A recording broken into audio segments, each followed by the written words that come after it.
Greetings, Local 2627 sisters and brothers. Today is Monday, April 22nd. A little bit cooler than it's been for the last couple of days, but I hope everybody had a great weekend. Let me just give you a couple of quick updates. You might have heard talk that Bloomberg wants to sit down and make sure he has contracts before his term is out.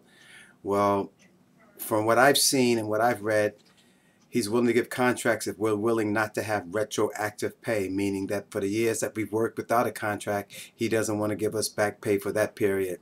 So, this is a thumbs down on that. We're not interested. We're not going to go with no retroactive, and no retroactivity, and we're not going to go with zeros in our contract. So just stay tuned with that. So, don't get excited because you hear about contracts, because that's his little caveat. He doesn't want to give any retroactive, and he's talking about zeros. Another thing I want to mention is that, that we generally, when we have an exam coming up, we do a preparatory class for the exam. I'm talking about the Supervising Computer Service Tech.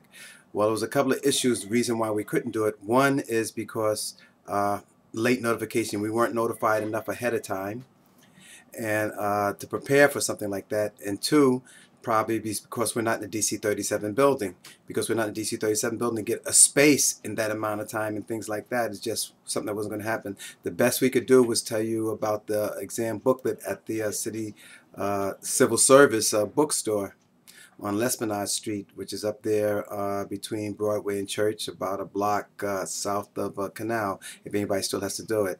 If there's a group of people that have to do it, what I suggest is that maybe everybody chips in and you buy one book, and then you make copies of that book, or just lend the book around, because I believe the book costs around $35. Another thing, provisional. If you're a provisional person, you do not have what they call due process rights for 2 years. Meaning that if you get into a disciplinary situation, we cannot, as a union, go in there and defend you at the disciplinary. Remember, it's 2 years, so you have to be very careful. You have to be very careful what you say and how you act, because management will use that opportunity to kick you out the door whenever they want to. This is what's been happening. Members have got there and they've gotten comfortable, and they haven't even done a year, a lot of them, and they start getting in management's face about things, complaining about things. And as a new person on the block, you should be very careful, and because management uses that disciplinary thing to get rid of you, and there's nothing that the union can do to defend you against that. Now, if you're in a non-competitive title, a title where you're not, where you don't have to take exam to get, then your due process rights does not come for 5 years.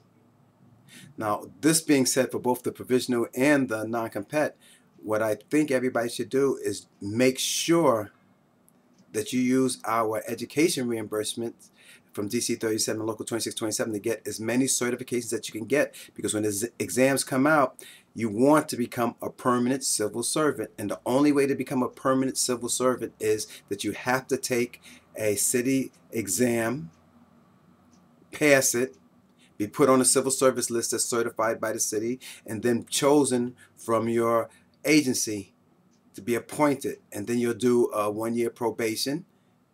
And if you're already working provisionally in that title, we can work on waiving portions of that probation.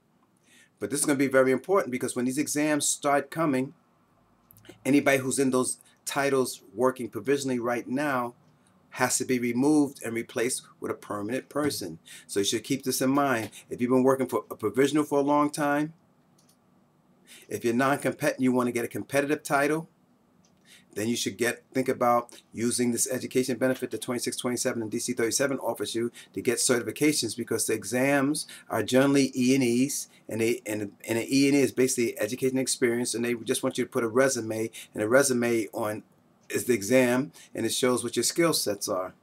Now, in the Supervising Computer Service Tech exam right now, there's a couple of question and answer questions at the end of it, but the primary portion of it is the E&E portion.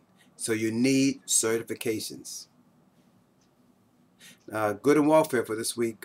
Unfortunately, one of our sisters, Christine Sweeney, has lost her husband, and the love and compassion goes out to this sister at HRA.